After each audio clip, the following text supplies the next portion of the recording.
Before I tell you what took place that night, before the sirens, the shouting, the neighbors in bathrobes, and the firefighters asking questions nobody ever wants answered, do me a favor. Hit like, subscribe, and get comfortable, because this story isn't about revenge. This story actually started several months ago, It's about patience. Silence. But it's all about how one small choice can turn a whole life around. I never considered myself the kind of man who would offer this testimony. I was a reliable one, the early bird, the guy who locked doors, paid bills, and believed marriage was what it said on the label. I'd been married to my wife, Linda, for 12 years with no scandals to speak of, no blowouts and no door-slamming finish to engagements when tempers flared, no threats to split, no public splits with reconciliations and makeups to repair the damage, and soothe ruffled egos afterwards. That's how it can sometimes begin. It was not betrayal, but distance. She started working later. Nanas. Phone always face down. Laughter from text messages she never sent. And I told myself what most men tell themselves, he says. She's tired. She's stressed. Don't be paranoid. But because acknowledging the truth means you could possibly lose everything. The first real sign of a fisher occurred on Tuesday. I came home early, not to spy or to catch her, just because a meeting was canceled. The house was muffled and muffled, too muffled. Her car was not there. However, her gym bag was. It remained right by her side. Feedback. I lingered in the hallway longer than I care to admit, standing there and staring at it like it would start speaking to me if I waited long enough. Inside, under a towel, was something new, something we hadn't used, something I hadn't seen in years. And then the ground shifted. Not enough to fall, just enough to wake up. I didn't confront her. That's important. I didn't yell, didn't cry, didn't ask questions I wasn't ready to hear the answers to. I watched, I listened, and gradually the pattern emerged. Thursday evenings, work dinners, errands on Saturday that lasted too long. A new password on her phone, one that she'd forgotten to change when she thought I wasn't looking. The name that just kept popping up wasn't saved. Said Sheriff Joe A.R. A simple number. Thus, finally met him without meeting him. I caught a glimpse of him in our hallway mirror as she came in one evening, smiling to her phone, whispering like a teenager. Tall, self-CNF, the type of man who believes that consequences do not apply to him. I didn't experience anger. I sensed something colder. Clarity. Here's the thing nobody tells you. If people cheat on you for a long enough period of time, eventually they start to not hide so much. They become complacent with their behavior. Sloppy. Arrogance is prone to blunders. She ceased to check our bathroom cabinet, stopped noticing what went missing, and what took its place instead. Just one exchange. No confrontation. No screaming match. Only patience. Because I wanted the truth to reveal itself, loudly enough that I would never have to explain. The night that blew, she said she was going to be working late. I smiled. Drive safe. Then I sat on the couch in the dark, waiting, not for her, for the sound that would change everything. And when it came, slash from it wasn't a text message. It wasn't a confession. It was a siren. People also asked me later, how did you know where she was? The truth is, I didn't at first. I knew exactly where she was not. She wasn't at work. She was not out with her friends. But she wasn't coming home. When you've been married as long as we have, a silence develops a sound. You can hear when something is wrong even when nothing is being said. The house seemed empty that night. I was sitting on the couch with just one lamp on, the television muted, my phone resting face up on the coffee table like it might just open up and confess for her. I didn't drink, didn't pace, did not prepare speeches in my head. I simply waited, just like how patience brought me this far. Linda texted around 9:47 p.m. Running late. Don't wait up. 12 years of marriage, and then I wasn't worth even a phone call. 12 years of marriage. I typed a reply with one word. Okay, that was it. No accusation. No sarcasm. Not a clue that her entire life was soon to meet reality. I went to bed alone. That's another thing people aren't expecting, he said. They picture me as a person up all night, scheming, pouting, smirking like a villain. No, I slept about 1:12 a.m. Something awakened me. Not sound, a sensation. That same instinct that compels you open your eyes seconds before your alarm goes off. I looked at my cell phone. 3 missed calls. Unknown number. Then there's one VO. I haven't listened yet. I already knew. I got out of bed slowly, as if I might wake up from all of this if I moved too quickly. I poured myself a glass of water, sat down at the kitchen table, took a breath. Next, I pressed play. There was only chaos at first. We repeat. Do not approach the area. Evacuate immediately. Then her voice. Hi. Tight. Not crying yet. Please. We need help. Something's wrong. Another voice, male. Strained. Angry. Struggling to maintain control, but failing. And then, unmistakable in the background, a siren. I didn't smile. I didn't feel victory. What I felt was a strange, heavy calm, because the truth had decided to finally stop whispering. I waited for 15 minutes before I got dressed, and not with cruelty, from certainty. But by the time I ventured outdoors, the street at the end of the block was lighting up with red and blue. Not our street, the street over. Linda's work dinner was not in downtown. It was closer than she thought. I walked, did not drive, didn't rush. I wanted to arrive just in time for when the story could no longer be explained away. There were neighbors peering from across the lawn, trying not to be caught staring. Pajamas, hoodies, a facade. Fire department? A whispered voice said. Another person commented. Gas leak. I'm sure of it. Almost made me laugh at that one. The apartment building was a new one.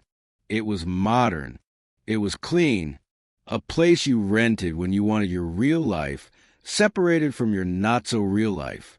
The firemen were working with easy efficiency. Calm voices. Measured urgency. And then I saw her, sitting with a blanket wrapped around them, hair disheveled, eyes racing like a caged animal. Linda didn't notice me at first. She had no time. She was too busy begging. I swear it was an accident. Such a statement hung in the air like smoke. An accident. I drew closer. That's when she saw me. But then something snapped so neatly I almost had reason to respect it. Her mouth opened, closed, opened again.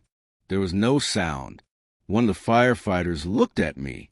You family? I nodded. My wife. He breathed out a sigh. It was more exhaustion than judgment. Sir, perhaps you should sit down? I didn't need to sit. I was in grave need of, but I didn't ask, because the answers were already out there. The locked door, the broken frame, the stretcher that is being prepared nearby, and the other man, standing a few feet away, refusing to meet my eyes, his confidence squeezed out of him like air from a punctured tire. I knew him, not from a face, from a manner in which he stood. Too straight, too proud, too used to getting away with things.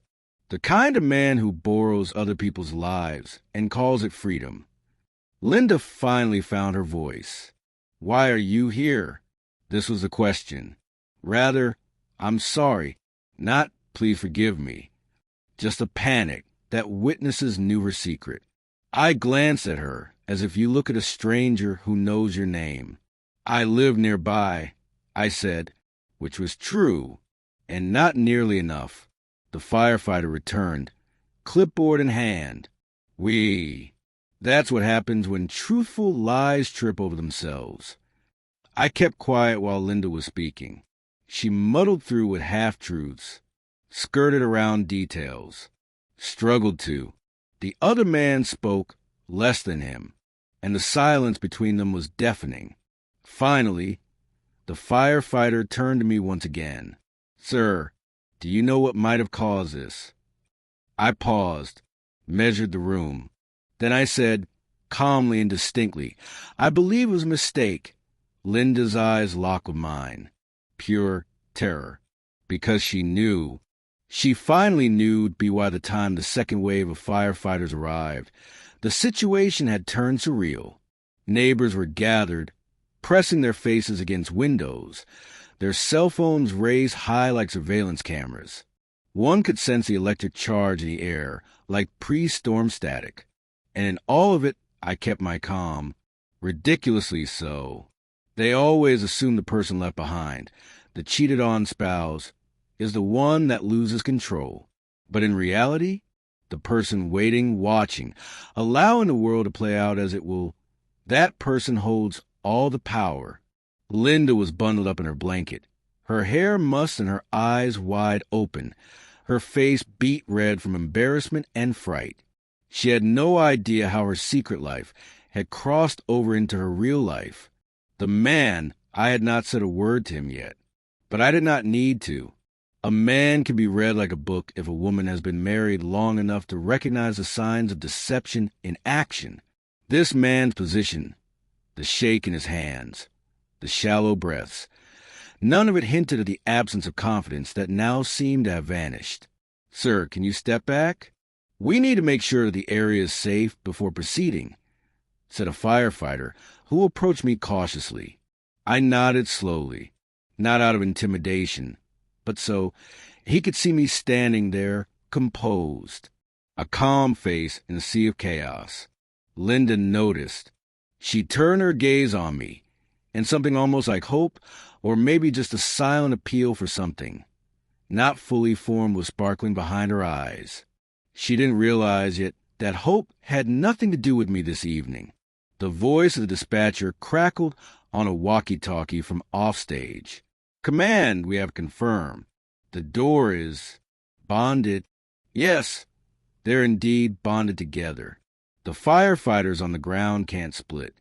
A slow smile crept over my face. It was the first time in our relationship the word bonded had ever been more than just that. Because it wasn't glue on the table. It wasn't the cabinet. It wasn't even the prank. It was patience paying off in the cruelest, most poetic way. I held my tongue as a firefighter muttered, "We've seen some things, but this is a first." Another joined in, "Yeah, and I'm not sure how we can reverse it without doing damage. We need tools." The man, now frantic and convinced that he and his brother were invincible, shouted, "What do you mean you can't? You're firefighters. You handle emergencies." The fireman gazed right at him. "This is an emergency, but it's delicate. It requires time, accuracy, and collaboration, or else it will end in disaster." I didn't speak. I simply observed the fear ooze out of the man who had been so accustomed to acting with license, and now was confronted with the full force of the consequences. Linda finally spoke, her voice trembling. Please just let us go. We didn't mean. It was an accident." I saw the tension in the muscles of the other man's shoulders, how his bravado was breaking apart into pieces small enough to be blown away by reality. He looked at me once, and I saw the questioning in his eyes. How did he know? I smiled faintly. That was all. Enough to give him the message that I didn't have to say all that. The silence was doing all the talking. Time stretched. The minutes felt like hours. Firefighters seemed to be deliberating, whispering to one another, casting occasional sidelong glances in my direction, perhaps puzzle themselves by the failure of the husband to lose his temper, fall apart, or become violently distraught. I kept my calm. I kept quiet. Let the universe handle it. The man finally cracked. I don't understand. How could this occur? Linda's hand trembled. She tried to step forward, saying, "Please, just fix it, okay?" However, fixing it, this option was no longer available. Firefighters started extracting specialized equipment. Clamps, pliers, cutters, tools for precision work. It was not going to be an ordinary kind of emergency. This was going to be a reality check that helps an individual realize that every decision has its consequences. And this is where people don't get. When you cheat, you believe you are invincible, that the rules don't apply, that your partner will never catch you, or if they do, they'll forgive you. As a matter of fact, reality is never a negotiator. Reality is never somebody you make a deal with. But tonight, reality brought an army clad in reflective vests with axes and hydraulic equipment. And a man with a clever mind had nowhere to go. Linda finally turned to me, her voice calmer, not as much panic, but more recognition. You did this." I allowed the pause to continue, longer than it should have. Maybe I did. I finally said, the words barely left my mouth before I realized I didn't need to say them. Everything else, the sirens blaring and people yelling, had already told her what was going on. She gasped, and within that gasp, I understood something profound. A betrayal can have negative ramifications for the betrayed individual, but will also humble the betrayer, who had thought he was invincible. I didn't step forward. I didn't raise my voice. I stayed in the background, watched, let her come to terms. Let him come to terms. But as the first firefighter examined the adhesive bond, the man in black made another feeble attempt at a joke. This is crazy. We can fix this, right? The firefighter looked him right in the eye. This isn't about fixing. It's about undoing. And sometimes undoing is painful.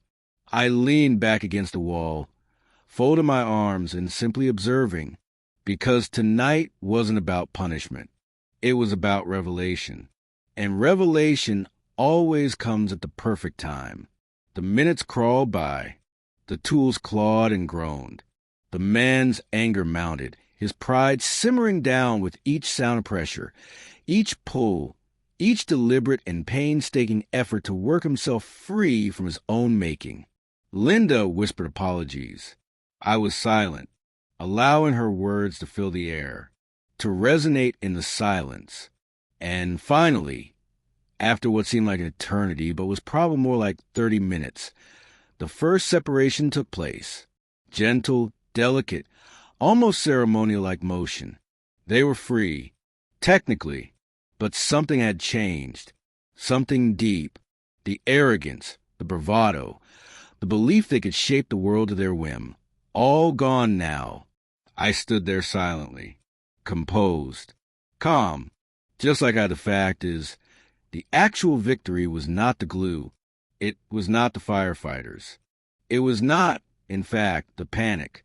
Indeed, it had become, or already had become, the truth laid bare and unarguable, and the realization that I had retained the position of silent witness, one whose truth remained secondary to the truth of reality itself.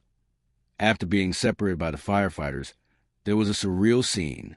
Linda, now muffled in her blanket, but no longer shivering, looked directly at me with wide eyes. The other man barely looked at me, shifting his weight from one foot to the other, weighed down by the gravity of his errors. Everything that I had done that evening, the waiting, the observation, the switch, led directly to this point. Even then, I learned something that was profoundly important to me. Revenge isn't loud.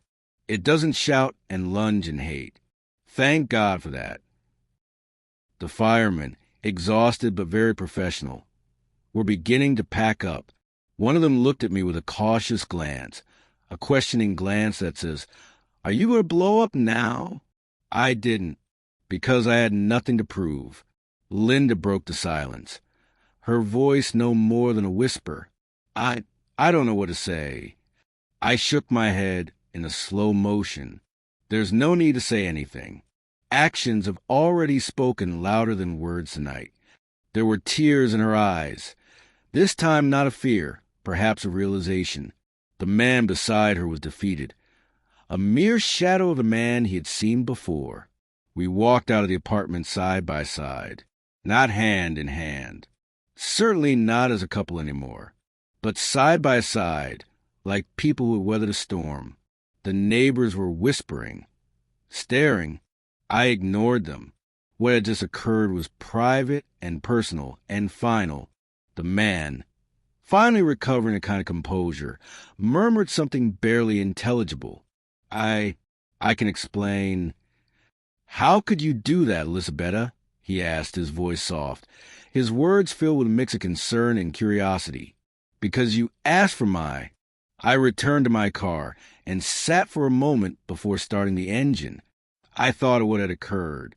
The years of small deceit, the late nights, the texts whispered in hushed tones in the darkness of a living room or a park.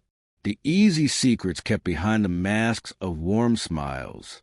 These are things that people assume they can get away with in a world that turns a blind eye to their mistakes. Tonight proved otherwise. Linda finally ended the silence. You set this up? I regarded her calmly. I said, not out of pride, but because that was a truth that she had to confront. I did what I had to do. I said matter-of-factly. I didn't yell. I didn't confront. I let reality speak for itself. Her face turned as white as paper. She didn't question. She didn't argue. She simply realized that I had been leading the race all along. The ride home was silent. In that silence, I thought of what I would do next. Trust, once lost, can never easily be restored, but neither can dignity, once maintained. It was then I realized my silence, my patience, my planning had accomplished far more than allowing her to catch me in the act. It's happened once, and I'm never going. When I got home, I went directly to the kitchen, filled a glass with water, sat down. Linda was following me, hesitating. Indeed, she did not say anything to me. She neither touched me nor spoke to me, but was simply observing me, trying to predict what my next steps might be. I didn't give her the satisfaction. I allowed her to watch, to think, to reflect. The hours passed. We did not argue. We did not have a fight. We did not cry. We were left with the truth's after effects, stochastic mastered, because there is a difference between chaos and resolution. Chaos screams. Resolution whispers. And that night, I had made a resolution. In the days that ensued, things did not go back to normal. Neighbors were whispering. Friends were casting sidelong glances, and I could feel a subtle shift in Linda's reactions. She no longer was a self-assured woman who believed she could keep secrets. She had become a cautious woman, a woman who recognized that there were consequences of actions. And the other man, he just disappeared from our lives. One phone call, one block number, one nod of acknowledgement that certain doors, once open, never stay shut. These days pass with my reflection on the events that took place, the patience of waiting, the silence which spoke louder than any scream. This simple trade, lubricant for glue, became the catalyst for the truth. And then I realized the greatest victories are not loud. They do not need applause. They do not need validation. They just happen. When Linda came up to me that night, she was bearing the weight of all that she had ever done. I'm sorry, she said softly. More than I can say. I nodded my head in acknowledgement. There was no need for words, just a reminder, no scolding or lecture. An apology was what she wanted to make, not for me, but for herself alone. I didn't need closure. I didn't need vengeance. I just needed acknowledgement. And now I had it, Catherine said. Weeks went by. Adjusted. The house was quiet again, quiet like a new marriage.